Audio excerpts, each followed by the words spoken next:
आज मी तुम्हाला मिक्स लोणचं बनवून दाखवणार आहे। 150 ते 200 ग्रॅम मिरच्या घेतलेल्या चॉपरला बघा अशा पद्धतीत मी बारीक केलेल्या आहेत। जास्त बारीक नाही, आबडधोबड करायच्या।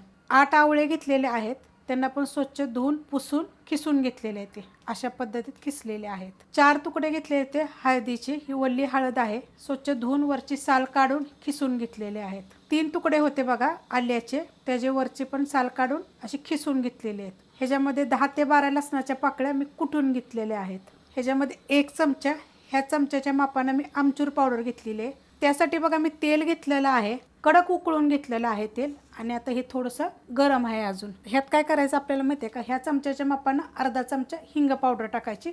पण हे लक्षात ठेवायचं, आता हे तुम्हाला कळालं असेल किती गरम आहे ते। एकदम उकळते ह्याच्यामध्ये हिंग पावडर टाकू नका, नाहीतर ते टाकलेल्याचा काय उपयोग होणार नाही, जळून जाईल लगेच। आता ह्याला काय करणार आहे माहिती आहे का, हलवून घेणार आहे आणि हे साईडला ठेवून देणार आहे। पॅन ठेवलाय बघा गरम करायला।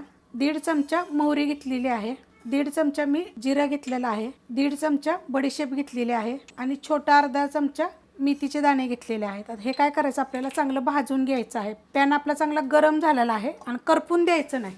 आता हे कसं म्हणतं का, भाजत आलं का नाही की जसे मोहरी आपली तडतड व्हायला लागते ना, तेव्हाच लगेच गॅस बंद करून घ्यायचा आणि एक 2 ते 3 मिनटं ह्यातच परतत ठेवायचं। तर बघा मोहरी तडतडायला लागलेली आहे, कारण काय होईल माहिती आहे का, जास्त वेळ जर ठेवलं का नाही तर आपल्याला एकदम जास्त भाजायचं नाही आहे बघा।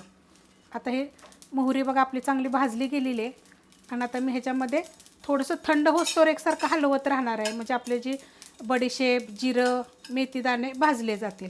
थंड झालेलं आहे बघा, एकदम एकसारखी मी हलवतच होती। आता हे मिक्सरच्या भांड्यात काढणार आहे आणि दरदर करून घ्यायचे आपल्याला। अशा पद्धतीत बघा मी दरदर करून घेतलेलं आहे, जास्त एकदम बारीक अशी पेस्ट करायची नाही आपल्याला। वाडगं घेतलेलं आहे, त्याच्यामध्ये आता आपण हे सगळं साहित्य काढून घेऊया। आता त्याच्यामध्ये ही जी आपण मिक्सरला बारीक केलं होतं ना, हे टाकून घेऊया।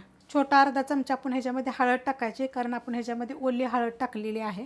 आमचूर पावडर, ह्या चमच्याच्या मापाने मी 3 चमचे मीठ घेतलेलं आहे। मिठाला काय केलं होतं माहिती आहे का, पॅनमध्ये हलकंसं गरम करून घेतलेलं, जरी नाही केलं तरी पण चालू शकते। त्याच्यामध्ये ह्या चमच्याच्या मापाने 3 चमचे मी विनेगर घेतलेलं आहे। आता हे काय करणार आहे माहिती आहे का, पहिलं चांगलं मिक्स करून घेणार आहे।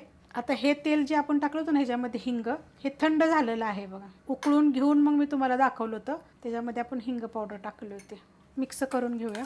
मस्त असं बघा मिक्स केलेलं आहे, एकदम छान लागतं। पण ह्याला काय आहे माहिती आहे का, 2 ते 3 दिवस चांगलं मुरलं पाहिजे, आणि नंतर बघा ताटाला एवढं जरी तुम्ही घेतलं का नाही तरी पण चालू शकते।